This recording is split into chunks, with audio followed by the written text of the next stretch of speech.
Hi, I'm Robert, and until 6 months ago, I thought I had it all figured out. At 38, I was running one of Denver's fastest growing real estate development firms, had a beautiful wife named Amanda, and life was pretty much perfect. Well, that's what I thought anyway. Baby, we should get that lake house we saw last weekend. The market's hot right now.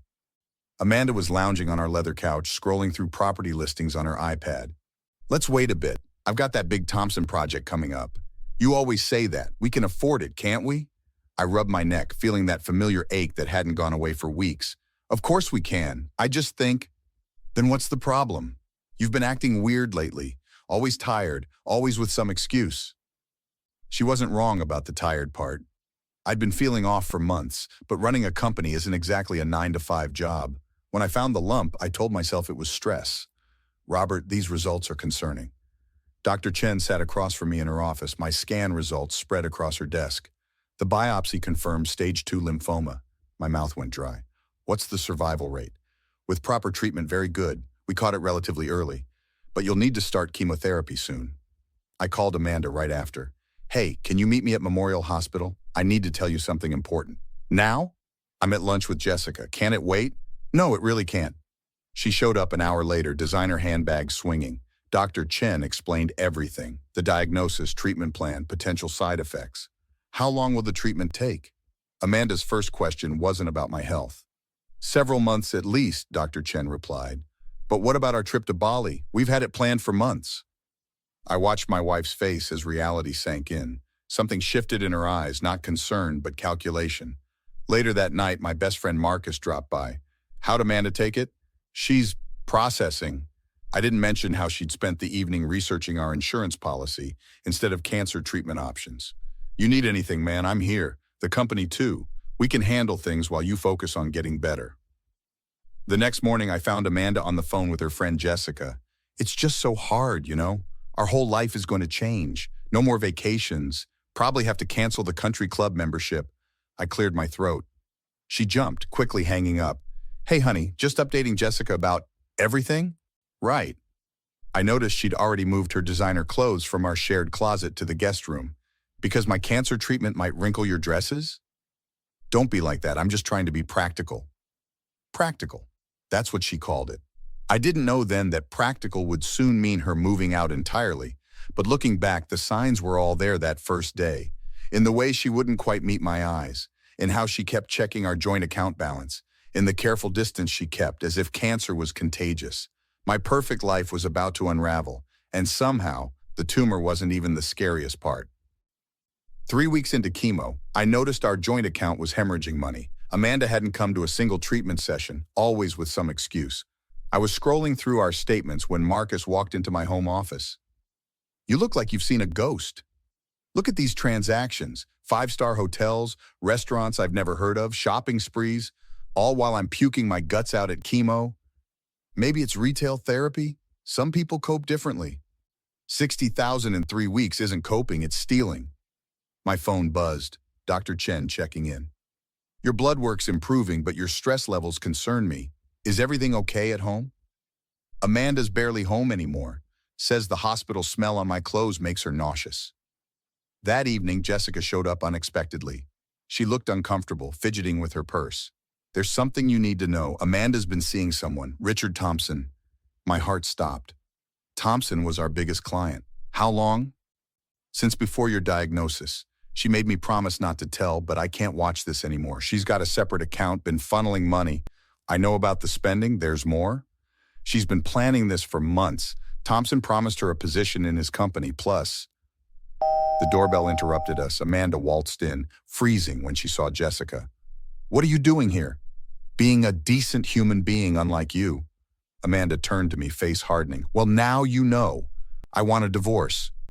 Because I got sick. Because our business is having a rough quarter. Please, you think this is about the cancer? I married up, or so I thought. But you're too cautious, too focused on smart investments and long-term growth. Do you know what Richard made last quarter alone? Those smart investments bought your designer wardrobe, and now they're buying my freedom.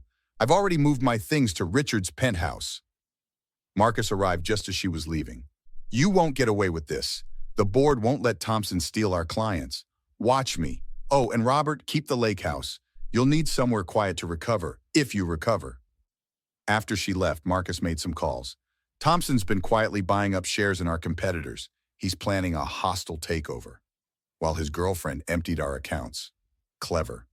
We've got bigger problems. Word's getting out about your cancer. Investors are nervous. My phone lit up with a text from Amanda. My lawyer will be in touch. Don't make this messier than it needs to be. I looked at the wedding photo still on my desk, at her practiced smile that now seemed more like a smirk. Marcus, call my Aunt Diana. Tell her I need her corporate law expertise. And Jessica, thank you for telling me the truth. What are you going to do? Get healthy, get even. Not necessarily in that order. Later that night, alone in our empty house, I found Amanda's personal laptop. She'd forgotten to log out of her email. Sometimes karma works in mysterious ways, and sometimes it practically hands you a smoking gun. I sat with my Aunt Diana in my home office, watching her review Amanda's laptop emails. Her legal eyes scanned each document meticulously. These offshore transfers are a goldmine, Diana tapped the screen. She's left quite a paper trail with Thompson. I leaned forward in my chair.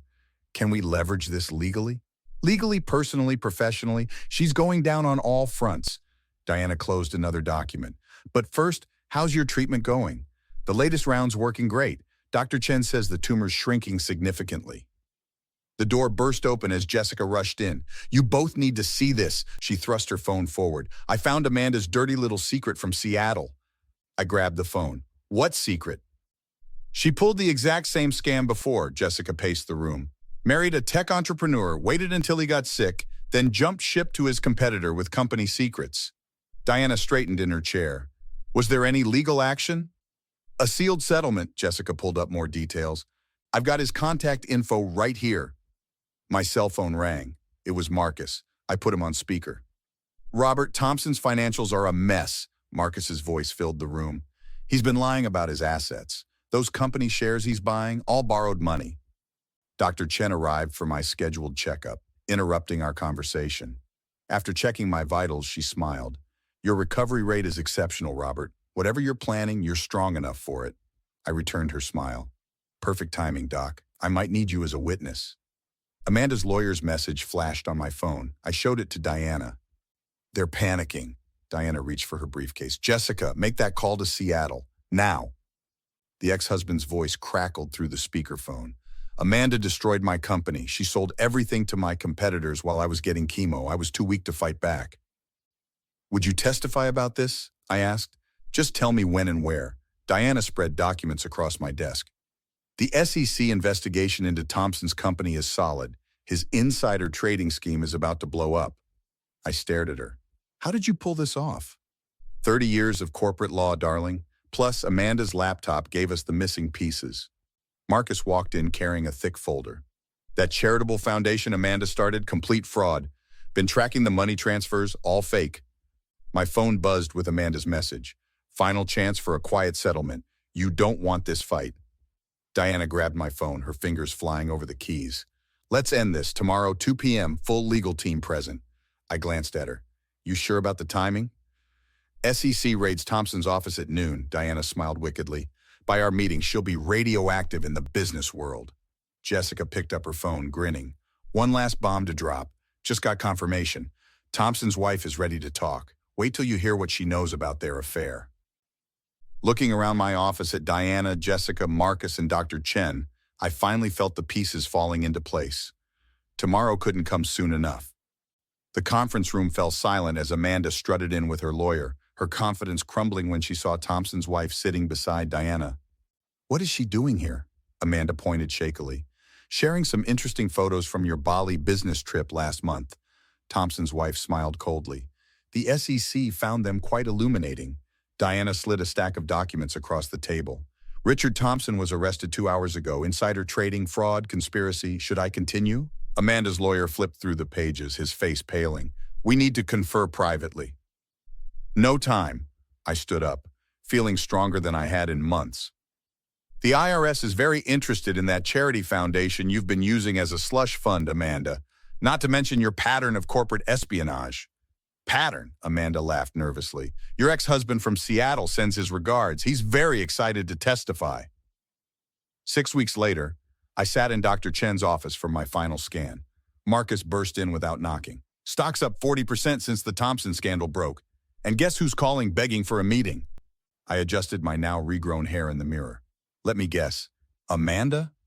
Her new lawyer, actually. She's facing federal charges, wants to make a deal. Dr. Chen handed me my results, her hand lingering on mine. Complete remission. You did it, Robert.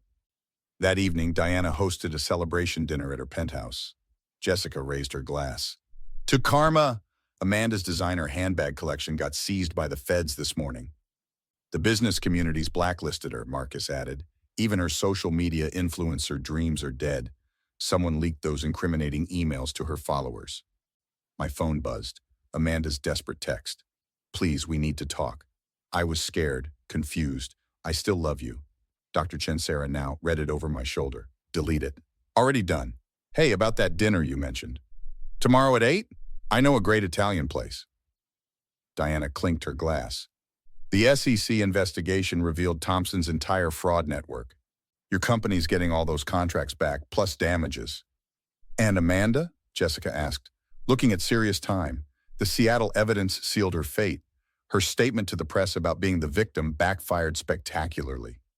Later that night, Sarah and I walked through the park near my house, our regular spot since those early treatment days. Remember when you could barely make it halfway around the lake? Now look at me, cancer-free and company thriving. And dinner tomorrow? It's a date, for real this time. My phone buzzed again, Amanda's sister this time. She's crying, saying she's changed. I turned off the phone. The lake house, the one Amanda wanted so badly, sparkled in the distance. I donated it to a cancer survivors retreat program. You know, Sarah smiled, sometimes the best revenge is simply living well. Marcus texted an update. Our stock hit an all-time high. The business press was calling it the comeback story of the year, but watching the sunset with Sarah, I realized some comebacks meant more than others. What would you have done if you were Robert? Would you have exposed Amanda's actions publicly, potentially risking your business reputation, or handled it quietly with a private settlement to avoid the drama? And here's the real kicker. Do you think his complete rejection of her apology was justified? Or should he have at least heard her out? Share your thoughts in the comments below. I'm really curious to hear your take on this moral dilemma. If you enjoyed this story of karma and justice served, don't forget to hit that like button and subscribe for more compelling stories that make you think. Your support helps us create more content like this.